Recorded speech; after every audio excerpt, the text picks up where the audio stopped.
Hello friends, welcome to OD study point. स्वागत है आप सभी का अपने YouTube channel OD study point में। तो दोस्तों, हम लोग जल एवं जल की कठोरता चैप्टर को पढ़ रहे थे। आज दोस्तों जल एवं जल की कठोरता यानी water and hardness of water की दूसरी क्लास है। इसके पहले मैंने दोस्तों जल एवं जल की कठोरता का एक क्लास ले चुका हूं। अगर वो वीडियो आपने नहीं देखा है तो जरूर देखिएगा, डिस्क्रिप्शन में उसका लिंक मिल जाएगा। तो दोस्तों, जैसा कि मैंने बताया था कि जो जल की आपकी कठोरता होती है वह दो टाइप की होती है। एक आपका होता है अस्थायी कठोरता और एक होता है आपका अस्थायी कठोरता। तो दोस्तों, जल की अस्थायी कठोरता को दूर करने के लिए कौन कौन सी विधि का उपयोग करते हैं और जल की अस्थायी कठोरता को दूर करने के लिए कौन कौन सी विधि का उपयोग करते हैं, उसके बारे में आज जानेंगे। और भारी जल और एक दो टॉपिक जो भी आपके हैं वो सब पढ़ेंगे। यानी आज पूरी तरह से इस चैप्टर को कंप्लीट करना है। उसके बाद से कल हम लोग क्वेश्चंस कर लेंगे। तो दोस्तों, सबसे पहले दोस्तों हम देखते हैं जल की अस्थायी कठोरता। जल की अस्थायी कठोरता, अस्थायी कठोरता। तो जो जल की अस्थायी कठोरता होती है, इसको दूर करने के लिए दो विधि है। पहला आपका होता है उबाल कर और दूसरा आपका होता है क्लार्क विधि। इन दो विधियों का उपयोग करके आप जल की अस्थायी कठोरता को दूर कर सकते हैं। तो सबसे पहले हम लोग देखेंगे कि उबाल कर हम कैसे जल की अस्थायी कठोरता को दूर करते हैं। तो सबसे पहले देखते हैं उबाल कर फिर क्लार्क विधि। तो दोस्तों, उबाल कर जो होता है आपका, इसमें कैल्शियम और मैग्नीशियम के बाइकार्बोनेट जो होते हैं वह अपघटित होकर कैल्शियम और मैग्नीशियम के कार्बोनेट में बदल जाते हैं। क्या मैंने बोला? जो आपकी जल की अस्थायी कठोरता को उबाल कर अगर आप दूर करना चाहते हैं तो कैल्शियम और मैग्नीशियम के बाइकार्बोनेट अपघटित होकर कैल्शियम और मैग्नीशियम के कार्बोनेट में बदल जाते हैं। तो उबाल कर विधि का उपयोग करने के लिए सबसे पहले दोस्तों आपको पता होना चाहिए कि कैल्शियम बाइकार्बोनेट और मैग्नीशियम बाइकार्बोनेट का फार्मूला क्या होता है, यानी रासायनिक सूत्र क्या होता है। तो आपका जो कैल्शियम बाइकार्बोनेट होता है CaSCO3 होता है, और वहीं पर जो आपका मैग्नीशियम बाइकार्बोनेट होता है MgHCO3। तो दोस्तों, तो ऐसे भी है, किसी भी रासायनिक फार्मूले को नाम से कैसे आप लिखते हैं, जैसे कि नाम है इसका कैल्शियम बाइकार्बोनेट। तो कैल्शियम बाइकार्बोनेट, बाई का मतलब 2 होता है, ट्राई का मतलब 3 होता है, टेट्रा का मतलब 4 होता है। ओके, तो इस तरीके से आप उसको आप समझ सकते हैं कि कैल्शियम बाइकार्बोनेट हमको लिखना है, तो कैल्शियम बाइकार्बोनेट। ये सारी चीजें दोस्तों जो मैं आपको बता दूंगा आज, एक किसी भी चैनल पर आप नहीं पाएंगे। आप YouTube पर सर्च कर लीजिए, कहीं पर भी ऐसा नहीं पाएंगे। सारे ये सब सारी चीजें जितने भी मैं पढ़ा रहा हूँ दोस्तों, एक एक करके पूरा तोड़ तोड़ करके ये सारे पेड कोर्स में पढ़ाते हैं। तो दोस्तों, ये आपका हो गया कैल्शियम बाइकार्बोनेट और ये हो गया आपका मैग्नीशियम बाइकार्बोनेट। अब इनको जब अपघटित किया जाता है, तो आपका एक कैल्शियम कार्बोनेट बनता है CaCO3, जो और आपका बनता है कार्बन डाइऑक्साइड और जल बनता है। यानी जब कैल्शियम बाइकार्बोनेट अपघटित होता है तो कैल्शियम कार्बोनेट, कार्बन डाइऑक्साइड और H2O बनता है। उसी तरह जब मैग्नीशियम बाइकार्बोनेट अपघटित होता है तो आपका मैग्नीशियम कार्बोनेट और कार्बन डाइऑक्साइड और H2O बनता है।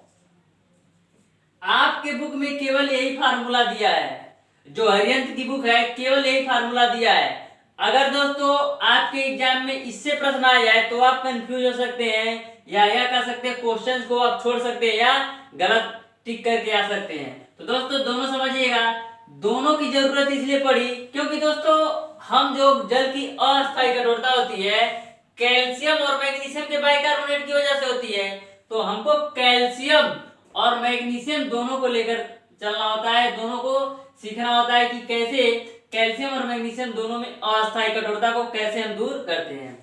तो ये आपका किसका रासायनिक सूत्र है? Calcium bicarbonate, calcium bicarbonate, bicarbonate. और ये जो आपका है magnesium bicarbonate, magnesium bicarbonate. Okay, अब देखिए अपघटित होकर कैल्शियम कार्बोनेट, ये CaCO3 जो है इसका नाम होता है कैल्शियम कार्बोनेट, कैल्शियम कार्बोनेट। और इसका तो आपको पता ही होगा कार्बन डाइऑक्साइड जो गैस बनकर ऊपर चली जाती है, उड़ जाती है। और जो कैल्शियम कार्बोनेट आपका होता है तली में नीचे बैठ जाता है। जो चीजें तली में नीचे बैठ जाती हैं उसको नीचे की तरफ तीर का निशान दिखाते हैं, और जो गैस के रूप में ऊपर उड़ जाती है उसको ऊपर की तरफ तीर दिखाते हैं और आपका H2O निकल जाता है। उसी तरह MgCO3 यानी magnesium carbonate, magnesium carbonate, magnesium carbonate, जो मैग्नीशियम कार्बोनेट आपका होगा तली में नीचे ऐसे बैठ जाएगा, और जो कार्बन डाइऑक्साइड होगा ऊपर उड़ जाएगा और H2O आपको प्राप्त हो जाएगा। तो ये उबाल कर विधि आपको समझ में आ गई होगी कि हम लोग कैल्शियम बाइकार्बोनेट को अपघटित करते हैं तो हमको कैल्शियम कार्बोनेट प्राप्त होता है और कार्बन डाइऑक्साइड बनकर ऊपर उड़ जाती है और H2O हमको प्राप्त हो जाता है। उसी तरह मैग्नीशियम बाइकार्बोनेट में मैग्नीशियम कार्बोनेट नीचे बैठ जाती है तली में और हमको कार्बन डाइऑक्साइड ऊपर उड़ जाता है और H2O प्राप्त हो जाता है। तो क्वेश्चन यहाँ पर ये बनता है कि इससे प्रश्न कैसे पूछे जाते हैं पॉलिटेक्निक इंटेंस एग्जाम में। तो दोस्तों बहुत सारे क्वेश्चन बनते हैं, लेकिन आप सही तरीके से अगर इसको समझते हैं तो देखिए पहला क्वेश्चन आपसे पूछा जा सकता है कि कैल्शियम बाइकार्बोनेट का रासायनिक सूत्र है, तो आपको पता होना चाहिए CaSCO3 का ट्वाइस। उसी तरह पूछ सकता है कैल्शियम कार्बोनेट का रासायनिक सूत्र है तो CaCO3। दो क्वेश्चन इसी से बन गया। इससे भी वैसे पूछ सकता है मैग्नीशियम बाइकार्बोनेट का सूत्र है तो क्या करना है MgSCO3 का ट्वाइस। अगर कैल्शियम पूछे तो पहले C, मैग्नीशियम पूछे तो पहले Mg, यानी ये जो SCO3 है, SCO3 दोनों जगह बाइकार्बोनेट है तो दोनों जगह सेम होगा। यहाँ कैल्शियम बोला तो Ca लगाएंगे, यहाँ मैग्नीशियम बोला तो Mg। तो दोस्तों इस तरीके से रासायनिक सूत्र से आपके पॉलिटेक्निक इंटेंस एग्जाम में 1 से 2 क्वेश्चन 100% आना है। 1 से 2 क्वेश्चन 100% आएगा। कोई भी रासायनिक सूत्र लिखने के लिए 1 से 2 क्वेश्चन 100% आना है। ये तो मैंने बताया उबाल कर। अब आगे देखते हैं दोस्तों कि क्लार्क विधि से हम कैसे जल की अस्थायी कठोरता को दूर करते हैं। जो जल की अस्थायी कठोरता को दूर करने की दूसरी विधि है आपका, वो विधि का नाम है क्लार्क विधि। क्लार्क विधि यानी कि क्लार्क्स मेथड। तो दोस्तों क्लार्क्स मेथड में क्या होता है, जल में हम एक निश्चित मात्रा में बूझे चूने को मिलाते हैं जिससे कि हमारा जो कैल्शियम और मैग्नीशियम का बाइकार्बोनेट होता है वह कैल्शियम और मैग्नीशियम के कार्बोनेट में बदल जाता है। क्या मैंने बोला कि जो आपके जल की अस्थायी कठोरता को दूर करने की दूसरी विधि यानी क्लार्क विधि है, इसमें हम जल में बूझा चूना की एक निश्चित मात्रा मिलाते हैं तो जो आपका कैल्शियम और मैग्नीशियम के बाइकार्बोनेट होते हैं वह कैल्शियम और मैग्नीशियम के कार्बोनेट में बदल जाते हैं। तो इसका रासायनिक सूत्र इस प्रकार से बनता है कि हम क्या करते हैं, कैल्शियम बाइकार्बोनेट को यानी CaSCO3 को हमको किससे अभिक्रिया कराना है, बूझा चूना। तो बूझा चूना का रासायनिक सूत्र क्या होता है, CaOH का ट्वाइस। तो दोस्तों जब हम कैल्शियम कार्बोनेट को बूझे हुए चूने के साथ क्रिया कराते हैं तो हमारा बन के आता है कैल्शियम कार्बोनेट और प्लस का 2H2O यानी जल। उसी तरह दोस्तों आप मैग्नीशियम बाइकार्बोनेट को भी देख लीजिए, यानी मैग्नीशियम बाइकार्बोनेट को जब आप कैल्शियम बुझा चूना के साथ क्रिया कराते हैं तो आपका जो बन कर आता है वह आपका बन के आता है मैग्नीशियम कार्बोनेट प्लस का कैल्शियम कार्बोनेट प्लस का जल। ओके दोस्तों, तो इस तरीके से क्लार्क विधि का उपयोग करके हम जल की अस्थायी कठोरता दूर करते हैं। इसको तो मैंने बताया हूं पहले भी कि जो CaSCO3 का ट्वाइस होता है और MgSCO3 का ट्वाइस होता है, इसको हम बोलते हैं कैल्शियम बाइकार्बोनेट। ऐसे आपको पढ़ना है, कैल्शियम 2 है तो बाइकार्बोनेट, कैल्शियम बाइकार्बोनेट। उसी तरह मैग्नीशियम बाइकार्बोनेट। ओके, इसका बता देता हूं, CaOH का ट्वाइस क्या है? बुझा चूना। बुझा चूना का रासायनिक सूत्र क्या है? CaOH का ट्वाइस। तो मैंने कैल्शियम बाइकार्बोनेट को बुझे चूने के साथ क्रिया कराया तो जो मेरा उत्पाद बन के आया 2CaCO3 यानी कि कैल्शियम कार्बोनेट और जल। तो आपका जो कैल्शियम कार्बोनेट होता है यह तली में नीचे बैठ जाता है और जल आपको प्राप्त हो जाता है। उसी तरह ये आपका मैग्नीशियम बाइकार्बोनेट है, जैसा कि मैंने पहले ही बता चुका हूं, और CaOH का ट्वाइस बुझा चूना है। तो दोस्तों आपको मैग्नीशियम बाइकार्बोनेट प्राप्त हुआ, तो जो आपका मैग्नीशियम बाइकार्बोनेट होता है यह तली में नीचे बैठ जाता है और जो CaCO3 होता है ये भी तली में नीचे बैठ जाता है और आपको जल प्राप्त हो जाता है। इस तरीके से मैंने दो तरीका आपको बताया जल की अस्थायी कठोरता दूर करने के लिए। अब दोस्तों देख अस्थायी कठोरता दूर करने की विधियां।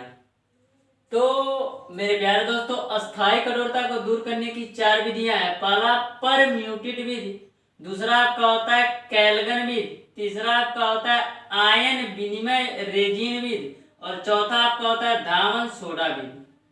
तो सबसे पहले हम लोग देखेंगे कि परम्यूटेड विधि से कैसे आप जल की अस्थायी कठोरता को दूर करते हैं। तो क्या होता है कि परम्यूटेड विधि में सोडियम परम्यूटेट का प्रयोग होता है। तो प्रश्न ये बनता है कि सोडियम परम्यूटेट क्या होता है? तो दोस्तों जो सोडियम परम्यूटेट होता है इसका रासायनिक नाम होता है, सोडियम जो परम्यूटेट होता है Na2Z से इसको तो रिप्रेजेंट किया जाता है, लेकिन जो सोडियम परम्यूटेट होता है इसका रासायनिक नाम होता है सोडियम मेटा एल्युमिनियम सिलिकेट। क्या रासायनिक नाम होता है? सोडियम मेटा एल्युमिनियम सिलिकेट, मीनियम सिलिकेट, यह आपका रासायनिक नाम होता है। किसका? सोडियम परम्यूटेट का, सोडियम मेटा एल्युमिनियम सिलिकेट। अब रासायनिक सूत्र भी देख लीजिए, क्या होता है? Na2Al2 Si2O8 N2 का XH2O होता है।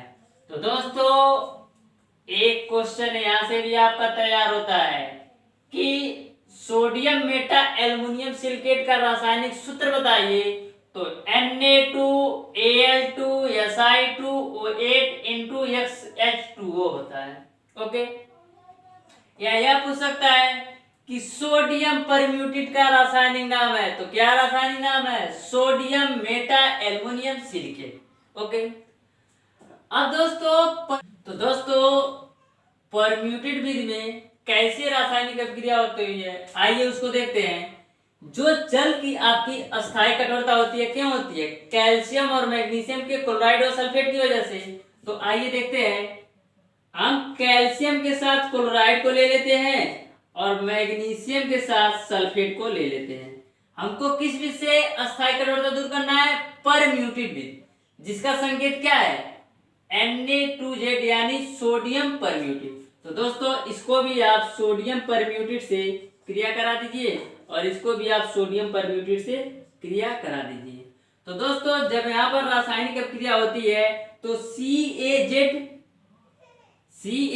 यहाँ पर Na2 होगा, Na2, तो यहाँ पर हो जाएगा CaZ यानी जेड प्लस का 2NaCl, 2NaCl। ओके, अब वही क्रिया यहाँ पर आपको कराना है, तो क्या बनेगा Mgz, क्या बनेगा Mgz प्लस Na2SO4, Na2SO4। तो यहां से आपको क्या देखने को मिल रहा है कि जब हम कैल्शियम और मैग्नीशियम के क्लोराइड और सल्फेट को सोडियम परम्यूटेट के साथ क्रिया करा रहे हैं, तो हमारा एक बन रहा है कैल्शियम परम्यूटेट और दूसरे रासायनिक अभिक्रिया में बन रहा है आपका मैग्नीशियम परम्यूटेट। तो दोस्तों इस तरीके से परम्यूटेट विधि का आपका उपयोग होता है जल की अस्थायी कठोरता को दूर करने के लिए। तो जल की अस्थायी कठोरता को दूर करने की दूसरी विधि है आपका काल्गन विधि या कैल्गन विधि। तो दोस्तों कैल्गन विधि में जल की अस्थायी कठोरता को दूर करने के लिए काल्गन संकर लवण का उपयोग किया जाता है। काल्गन विधि में जल की अस्थायी कठोरता को दूर करने के लिए काल्गन संकर लवण का उपयोग किया जाता है। जो आपका काल्गन संकर लवण होता है, इसका रासायनिक नाम सोडियम मेटा हेक्साफॉस्फेट होता है। जो आपका काल्गन लवण होता है, काल्गन संकर लवण, जो आपका काल्गन संकर लवण काल्गन विधि में उपयोग होता है, इसका जो रासायनिक नाम होता है सोडियम मेटा हेक्साफॉस्फेट। क्या होता है? Sodium meta hexaphosphate, okay. अब दोस्तों सोडियम मेटा हेक्साफॉस्फेट का जो रासायनिक सूत्र होता है Na2 Na4 PO3 का 6 होता है। ओके, ये आपका सोडियम मेटा हेक्साफॉस्फेट का रासायनिक सूत्र है। इसको दोस्तों ऐसे भी लिखा जाता है Na6, ओके, Na6 फिर P6 फिर O18। तो दोस्तों काल्गन विधि में काल्गन संकर लवण का उपयोग होता है। जो काल्गन संकर लवण आपका होता है उसका रासायनिक नाम सोडियम मेटा हेक्साफॉस्फेट होता है। और रासायनिक सूत्र की बात करें तो Na2 Na4 PO3 का 6 या काल्गन मेटा हेक्साफॉस्फेट का रासायनिक सूत्र ए भी है। और इसको दोस्तों अगर आपस में ज्वाइंट करके लिखेंगे, जैसे Na2 यहाँ पर Na4 यहाँ है तो Na6 फिर P6 फिर 6 3 18 O18, यानी आपका सोडियम मेटा हेक्साफॉस्फेट का जो रासायनिक सूत्र ए भी हो सकता है और ए भी हो सकता है। तो दोस्तों कंफ्यूज नहीं होना है, चाहे ए दे दिया रहे चाहे ए दे दिया रहे, दोनों का नेम सोडियम मेटा हेक्साफॉस्फेट है। मैं आपको समझाने के लिए बता दिया।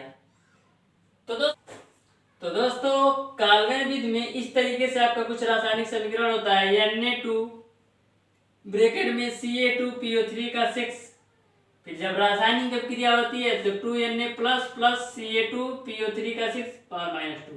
तो दोस्तों 90% चांस है जो आपका क्वेश्चन बनता है इसी से बनता है कि काल्गन संकर लवण का रासायनिक नाम है तो सोडियम मेटा हेक्साफॉस्फेट, या यह पूछा जा सकता है कि काल्गन संकर लवण का रासायनिक सूत्र क्या है तो Na2 Na4 PO3 का 6 या Na6 P6 O18।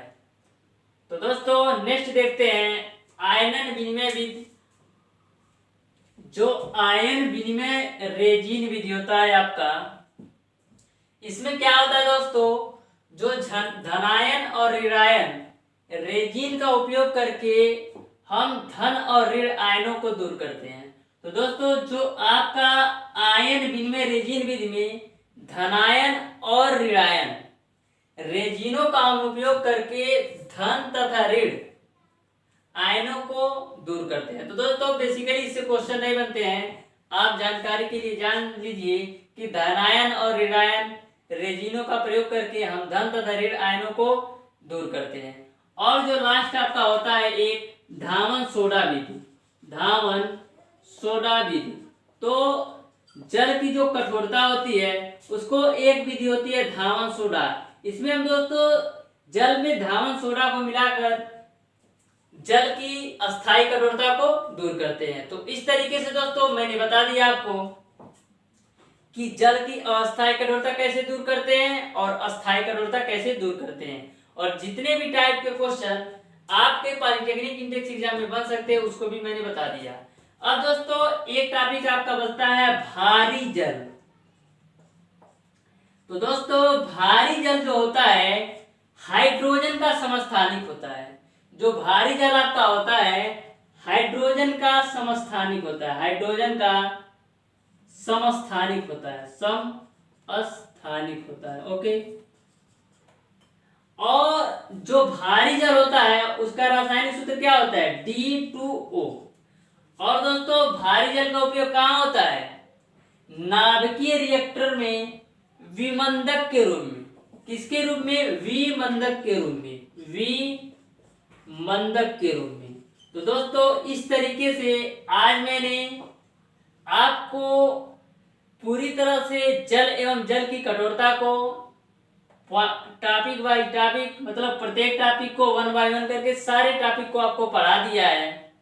एक दो टॉपिक हैं जो चीजें आपको पढ़ने, जैसे कठोर जल से हानि क्या होता है, निर्जल जल से लाभ क्या होता है। तो दोस्तों आपको पढ़ने की चीजें हैं और उससे उतना क्वेश्चन भी बनते नहीं है। जिससे क्वेश्चन बनते हैं वो मैं सारे बता दिए हैं। दोस्तों लोग देखेंगे जल एवं जल की कठोरता से बनने वाले टोटल क्वेश्चन, जितने भी टाइप के क्वेश्चन आपके पॉलिटेक्निक इंडेक्स एग्जाम में बन सकते हैं, सारे क्वेश्चन को दोस्तों मैं कल एक वीडियो में करवा दूंगा।